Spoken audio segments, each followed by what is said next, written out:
welcome to our channel. ഇന്ന് ഞങ്ങൾ special വിഭവമായിട്ടാണ് വന്നിരിക്കുന്നത് ശർക്കര പെരട്ടി. അതെങ്ങനെ ഉണ്ടാക്കുന്നതെന്ന് നോക്കിയാലോ. ശർക്കര പെരട്ടിക്കായിട്ടുള്ള വാരയ്ക്ക തൊലിയൊക്കെ കളഞ്ഞ് കഴുകി വൃത്തിയാക്കി വെച്ചിട്ടുണ്ട്. ഇനി നമുക്കിത് അരിഞ്ഞെടുക്കാം. ഏത്തയ്ക്ക ഇപ്പോൾ ശർക്കര പെരട്ടിയുടെ പരുവത്തിൽ അരിഞ്ഞു വെച്ചിട്ടുണ്ട്.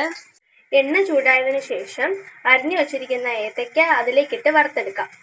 ഏത്തയ്ക്ക വറുക്കുമ്പോൾ നല്ല പരുവത്തിന് മുപ്പിച്ചില്ലെങ്കിൽ ശർക്കര പെരട്ടി അങ്ങ് പതുങ്ങിപ്പോകും. ഇതിപ്പോൾ ഏകദേശം മൂത്ത് വരുന്നുണ്ട്.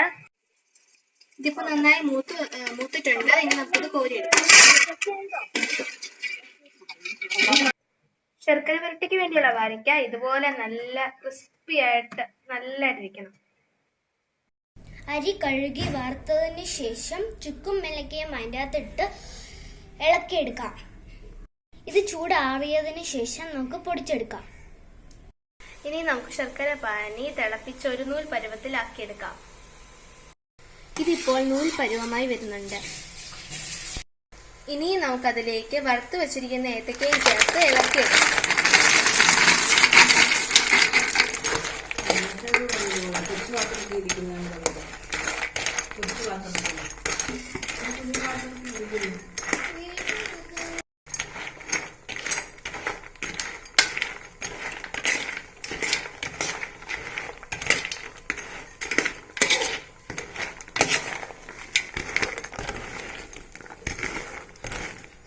ഇതിലേക്ക് പൊടിച്ചു വെച്ചിരിക്കുന്ന അരിപ്പൊടിയും ചുക്കും ഏലക്കയും ചേർത്ത് നന്നായി ഇളക്കിയെടുക്കാം.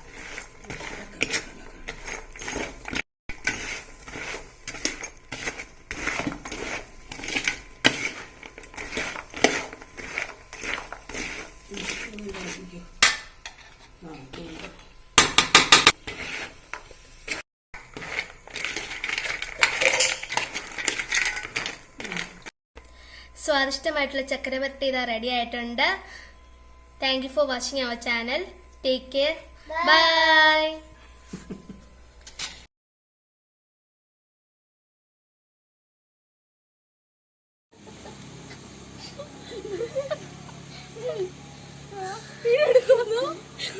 Hi, welcome to our channel. ഇന്ന് ഞങ്ങൾ ഒരു സ്പെഷ്യൽ വിഭവമായിട്ടാണ് വന്നിരിക്കുന്നത് ശർക്കര പെരട്ടി. അതെങ്ങനെ ഉണ്ടാക്കുന്നത്? Hi, welcome to our channel. ഇന്ന് ഞങ്ങൾ ഒരു സ്പെഷ്യൽ വിഭവമായിട്ടാണ് വന്നിരിക്കുന്നത് ശർക്കര പെരട്ടി. Hi, welcome to our channel. ഇന്ന് ഞങ്ങൾ സ്പെഷ്യൽ വിഭവമായിട്ടാണ് വന്നിരിക്കുന്നത് ശർക്കര പെരട്ടി.